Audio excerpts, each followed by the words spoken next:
How's it going, you guys? So, I just celebrated an anniversary. Thank you. Yeah, it's been 4 years now with the love of my life, New York City. Yeah. I feel pretty #blessed to tell you that we're still madly in love. Like, everything that happens here is just fucking magic to me. Like, I'll be walking down the street, there are just like mountains of garbage bags roasting in the sun, and I'm like, what sweet perfume is this? There'll be like a family of rats running into a storm drain, and I'm like, poetry! It's amazing. It's real love. And so if New York is the love of my life, Los Angeles is my emotionally abusive ex-boyfriend who I still stalk on Instagram sometimes. Not because I want to like get back there, you know, but I just like to keep tabs on it, see if it's thinking about me, and it's not. Just nearly destroyed me, and then I was like, yeah, who are you? So that's cool. But to be fair, like most shitty relationships, it didn't start out bad with me in LA. Or that's what I told myself. But like, if I'm being honest, there were a lot of red flags that I just right past them. Didn't stop.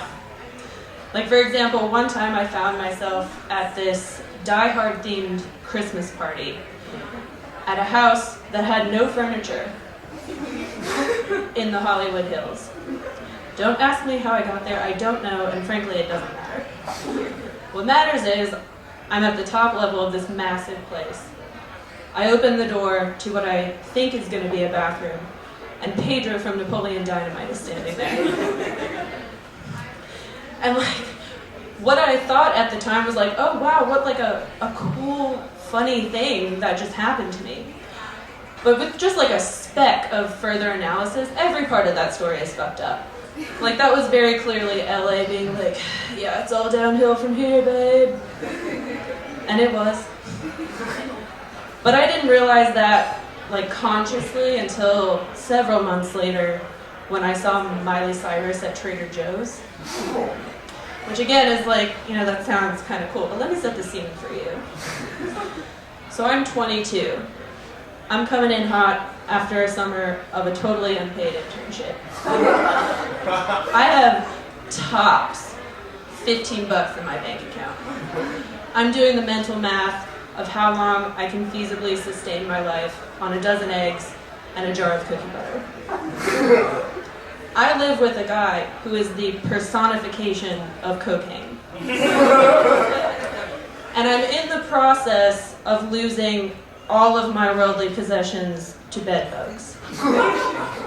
So that's where I'm at mentally when I turn down the frozen food aisle and see Miley. And now keep in mind, this is 2014, so this is peak, like, tongue out, foam finger Miley Cyrus. And she's wearing like a money print crop top and a matching mini skirt, and her hair is very short and like bleach blonde. And I swear to God, it was like somebody projected my id right next to the cauliflower gnocchi. It was wild. And so I ended up like 2 lanes behind her in the checkout counter. And I realized later that I had accidentally photobombed her in these paparazzi pictures that were making the rounds on the internet. And so I'm like definitely in the background, but if you look, you see that we have the same facial expression, just like kind of crazed, but also just dead inside. Because that's what happens to you when you live in LA for a little while. Like, you become sort of the Twilight vampire version of yourself, like you get suddenly very hot, but inside it's just decay. And your eyes are kind of like red from bloodlust and, like smog and stuff. Seriously, like, I lost, I think, 40 pounds when I lived in LA, and I wasn't particularly trying. My main cardio was having a panic attack in Trader Joe's, actually. But it does wonders for your waistline. And people would come up to me at parties and stuff and be like, you look amazing. What's your secret? And I'm like, well, just like starving and crying a lot. And they're like, yeah, so the starving thing I'm actually already doing, but when you say crying, what are we talking, like 3 times a week or like 15 times a day? It was that one. I want to just quickly go back to the bed bugs for a second. Yeah, those are real. Like, don't let the bed bugs bite isn't just like a cute thing that people say. And they're sneaky. By the time I realized that I had bed bugs, they had already colonized, built a democracy. Watched that democracy tumble under a fascist leader.